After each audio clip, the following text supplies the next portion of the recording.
Welcome back, everyone. I'm Jaron Lukas. Have you ever felt like there's a ticking time bomb on your business? I know I've certainly felt that way, and so have countless other startups out there. And so I'm going to be talking about kind of my experience on why I have found abundance, this feeling that you can actually memorize into your muscle memory, to be something that's extremely important to increasing your chances of success. We'll see you in a second. So for those of you who don't know me, I've been an entrepreneur for about 10 years. I actually founded a venture-backed startup that I sold in 2016, and then have advised a lot of different startups since then. And one of the recurring themes that I've noticed in the startup world is this idea of runway and ultimately the end of the line for your company. What I really want to get at here is the fact that by focusing on the end date of your company, and by the way, this is just one of a few areas we're going to talk about today in which entrepreneurs could kind of level up their thinking to be more in line with prosperity and, if you practice it, the law of attraction. When we look at this idea of an end date, I want you to think about what's really happening. What you're doing is, for anyone who is thinking in this way, is you are actually predicting something that's going to happen in the future and then ultimately creating that reality. So you're entering this mindset where you are kind of thinking in the wrong way about your future and thinking from a sense of lack. So what we want to do instead, and one trick that I think any entrepreneur can really easily implement with just kind of a few sessions of practicing this through visualization, is one in which you say, I have this amount of cash today, and start thinking about how you're going to make money now. So, that could be, how am I going to make money today? Look at all the money I'm making today as a thought that you could have. I'm going to make this much next month. I'm going to make this much money the month after that. Really start to practice thinking about, even though you're at this level and you have expenses, start to really feel the revenue coming into your business, and you'll ultimately find ways to get there. That's one of the crazy things that starts to happen in meditation and visualization is you no longer have to just overthink and try to figure out how to save yourself. A lot of these ideas and opportunities just come. But, and this is the second way that entrepreneurs close themselves off, is a lot of entrepreneurs are actually closed off to opportunities and have a tendency to say no. So I want you to think about ways that you in your life today might be saying no.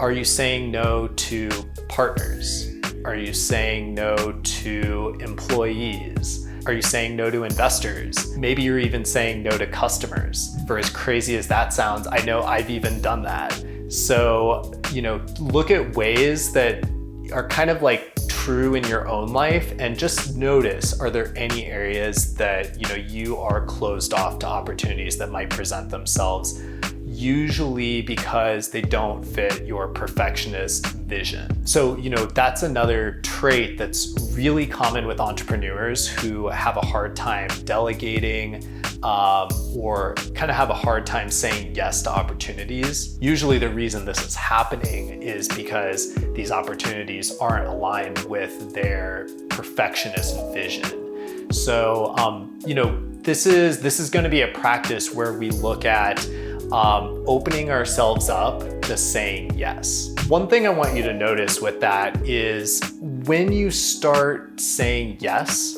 even just do it right now. Just visualize whatever opportunity you want to happen. Go ahead, I'll wait.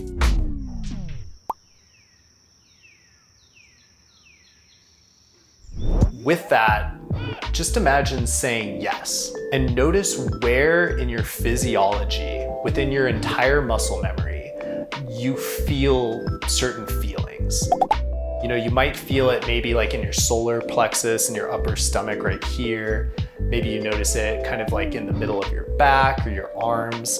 Just kind of notice wherever that is for you. I want you to think about the same opportunity and say no. And notice how maybe like in your upper back, maybe your neck a little bit too, you start to feel a little anxiety, a little tension. These are very common physiological traits associated with abundance and living in a world of lack and limitation. So one thing, like if this is kind of a new thought for you, is I just really recommend getting into a practice of meditation, because that's the best way to start noticing these things inside of you. And if you are already meditating, good for you.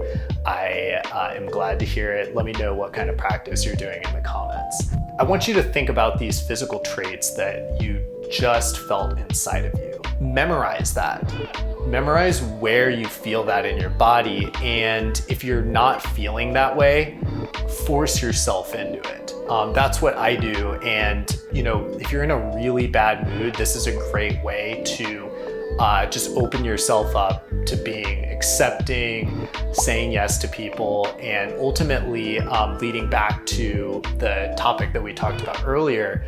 If you're kind of like in a state, it could be in your personal life or your business really, where you have like an end date, just bring that same physiological practice that we just did a little bit of and apply it there too. Start to feel the abundance, feel cash coming to you, feel opportunities coming, revenue, like whatever is most applicable to you and you want most, just start to feel it coming. And this is really the basis of a visualization exercise that we can do on abundance. So if you want to go try a visualization on abundance, here are just some simple tips that I would give you. First of all, I want you to sit or lie down with your palms facing up, just in a very open feeling. Make sure that your chest and stomach are all open. We want to practice a feeling of openness. The next thing is start to visualize opportunities coming to you. You don't have to figure out how or even by who.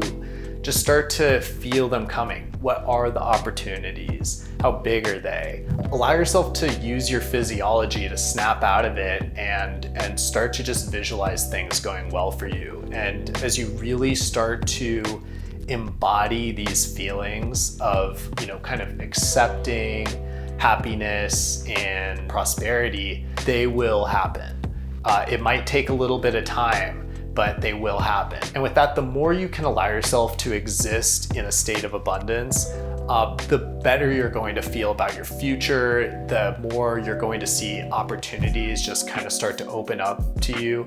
They might not be the ones that you predicted, and be okay with that, because this is about saying yes. Like, we can't predict life.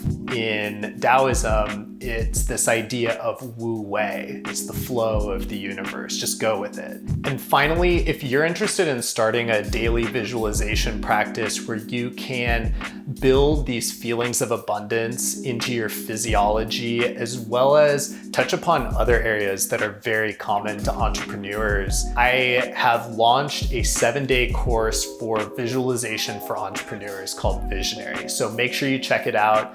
I have a link to it in my description below. And this is something that takes the practices that have been extremely helpful to me, from going from, kind of like a struggling closed off entrepreneur into someone who's much more open, feeling abundant, and just enjoying life. And so this is a practice that, if you get into it, you will see serious results in your business or your money back. So thank you so much for joining. Please leave a comment below. Let me know if you agree that abundance is important for entrepreneurs. And finally, don't forget to subscribe, because I'm covering a lot more topics to help you build up a daily visualization practice on this channel, as well as talking about just kind of raising the overall level of consciousness for entrepreneurs and world leaders. This is a topic that I care a lot about.